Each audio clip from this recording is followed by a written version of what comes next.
Yo, what is up guys? It's Pedro here, and in today's video I will be talking about an ownership update and why I think Josh Harris is the front runner to buy the Commanders. Also, some more coaching news and a free agent pairing that is rumored for the Commanders. So if you guys are new, make sure to subscribe for Washington and NFL content. It's free. It takes 1 second. Just go ahead and do it. Also with that like button and the notification bell as well. Okay, so let's start with the ownership news. So I'll read the tweet right here from Adam Schefter. He says, DC billionaire Mitchell Rales is partnering with Josh Harris in their attempt to buy the Washington Commanders per league sources. Rales is the co-founder of the Danaher Corporation, DC's largest company.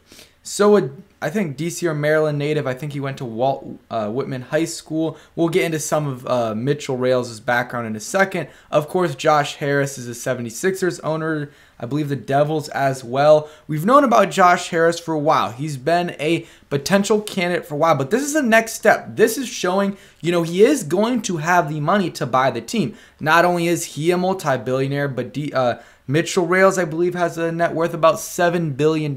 So that's his major partner, and then he'll probably have some other minority owners as well that maybe get up to 10-20%. But this is a big step. And also, what else is a big step is Adam Schefter reporting this, because he hasn't really reported a lot about this, and giving a specific piece of information and mentioning names means something could be happening soon. So I do think that is a positive step in this process, and Josh Harris having a major partner, someone who is very, very rich and also is a native to DC, the DC area, is a good sign. Some information on this guy Mitchell Rales. He $7 billion net worth, grew up in Bethesda, so Maryland, and went to Walt Whitman High School. He also is he founded the first all sports radio station in DC, WTEM. Some other information about the sale. It says Snyder and the Commanders have communicated to the NFL's team owners that there are multiple bidders for the franchise whom the owners in the league will love, and the sales price is looking good. So of course, that is biased from Snyder's side, but still, for the most part, good news that Snyder. That the sale is processing a little bit, and there's multiple bidders, and the sales price is looking good. I could care less what the sales price is. The NFL does, and the owners do, because the higher the price is, of the Commanders, the higher the price is for other NFL teams. But as long as it gets sold and it's and Dan Snyder's gone, I'm fine. Do I have some preferred candidates? Yes, Jeff Bezos is probably top, and after that it's Josh Harris. I don't really want Tillman Fertitta.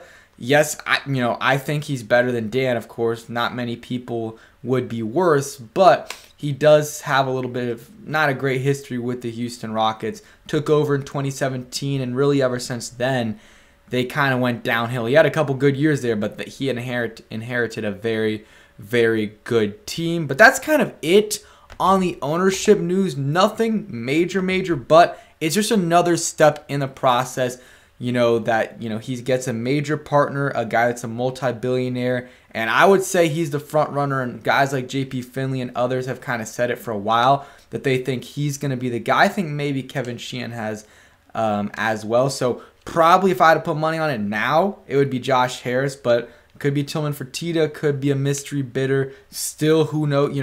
Jeff Bezos is probably, there's like a 10% chance or less that he buys a team, because it looks like Snyder's kind of blocking him off. Him and Tanya don't really like him because of the Washington Post, but you never know what, you can never really be certain with Dan. And then also someone like Jeff Bezos, who has over $100 billion, of net worth. He could just fly in, and if he really wanted the team, could get it if he offered like $500 million more or $1 billion more. Then Snyder would be crazy not to take a ball. So you could say Bezos would be crazy to offer $1 billion more, but he also has a lot of money, so it is what it is. But that is just kind of the ownership update. Now let's move on to coaching. So the Commanders finalized their coaching staff for the 2023 season. Greg Lewis the other day was a candidate. He got hired by the Ravens. So Bobby Ingram, let's start off with him. I'll read this tweet from Grant Paulson. The Commanders are hiring Bobby Ingram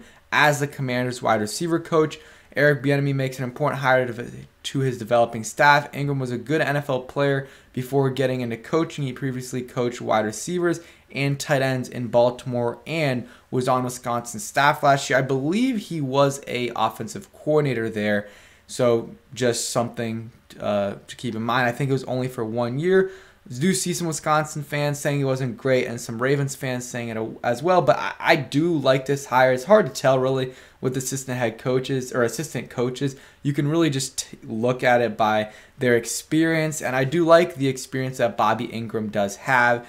You know, former NFL receiver, I believe. I believe he was a former NFL receiver. Forgive me for not knowing a ton about him, and I know a lot of, he was a solid player, and then worked with the Ravens for a while, I believe like over a decade, and then was on Wisconsin staff. So just a quick background. I had to cut it out, but I just want to show you guys his history. So was first start off with the San Francisco 49ers in 2011 as an offensive assistant coach. Then was a receivers coach for the Pittsburgh Panthers for 2 years. Then came into the NFL, or back to the NFL for 5 years as a receivers coach for the Ravens, and then 3 years as a tight ends coach. And then I believe he went to Stanford as the OC. So he does have a lot of history, which is good as a receivers coach, which is what he's going to be here, and does have some experience with tight ends as well, and had a long career in the NFL. Was a second round pick in 1996. And, wasn't a Pro Bowler, I believe, at all. Maybe one season. I saw he had one season over 1,000 yards. The rest, he probably averaged like 500 to 700 yards for a long time, like over a decade. Had a really long, nice NFL career, and now is a coach, wide receivers coach for the Washington Commanders. And there's a couple players, I believe, in the draft from Wisconsin, and I think their center is one of them. Gives us a little bit of scouting on him. And yeah, that's kind of it on Bobby Ingram. They filled that position out. And then Shane Tube will be their offensive quality control coach.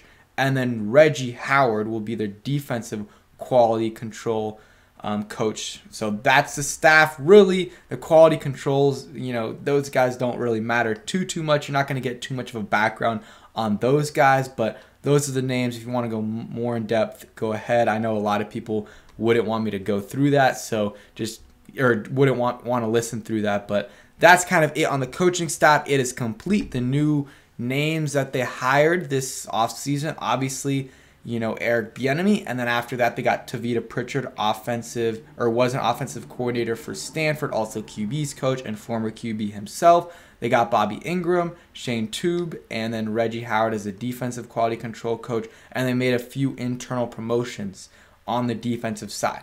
And then just a quick free agency preview. Shout out Strictly Speaking right here on Twitter. Has a lot of good insight and tweets out a lot of articles, which I do appreciate for sure. And he said Albert Breer has a story, and he kind of someone asked him about Tremaine Edmonds and Jordan Poyer and where he thinks they will land. And I'll just read it right here. It says, I'm tempted to put Poyer with the Giants because of the connections there, but I'll go with Washington for him. There's scheme carryover, of course, going from Sean McDermott to Ron Rivera, and the Commanders could use a captain on the back end. And let's give Tremaine Edmonds to the Patriots because Bill Belichick loves his size at linebacker and poaching from division rivals. So Jordan Poyer, really good really solid safety for a while, a little bit up there in age, I believe, but I just don't really see this because, same as what Strictly Speaking said, they already got some good safeties. I mean, Derek Forrest is a very, very, he's still raw, but he had a very solid season. He had like 3 or 4 interceptions, and he played really well, especially when Cameron Curl was on the field. When Cameron Curl was off the field, he didn't play well, but that was basically his rookie year. He was out for most of his first year. So I like Derek Forrest, and of course Cam Curl. We love him. He's a great player. We saw what the defense was without him. So I really don't see the necessity to go after, or the need to go after Jordan Poyer. And, he's a little up there in age. Let's see, I'm trying to look. 31 years old. I don't know if it really makes a lot of sense. Maybe as your Buffalo nickel, But you also have Percy Butler there, who you drafted in the 4th round last year. You know, played a little bit at the end of the year, showed some flashes. He has some potential. You could put him at, you know, Buffalo nickel or draft someone. I don't see the need, and I don't see the fit with, I mean, I could see the fit, you know, in terms of, you know, the culture and meshing with Rivera because he did play at Buffalo, and, you know, Sean McDermott came from Carolina. I just think he's going to want to go to a team where he has a more defined role. And honestly, he could probably start over Derek Forrest, but I think the Commanders are comfortable with Derek Forrest and with Cameron Curl and even Percy Butler and Jeremy Reeves. They've got a solid safety group there. I don't really think they need to add anyone there, maybe add a Buffalo nickel, but that's just, I wanted to give you guys an insight. Maybe the Commanders go ahead and do that. And yeah, so Jordan Poyer named their link to, and Shaquille Griffin as well from Chad Forbes, and even Ben Stanek mentioned it as well yesterday, I believe. So that's it for today's video. Hope you guys did enjoy a little bit of everything: coaching, ownership, and free agency. And any more rumors and news, especially for free agency, I'll give you guys a video on that. Tomorrow might be streaming, so make sure you guys stay tuned for that. Thanks for watching. Hope you guys enjoyed, and peace.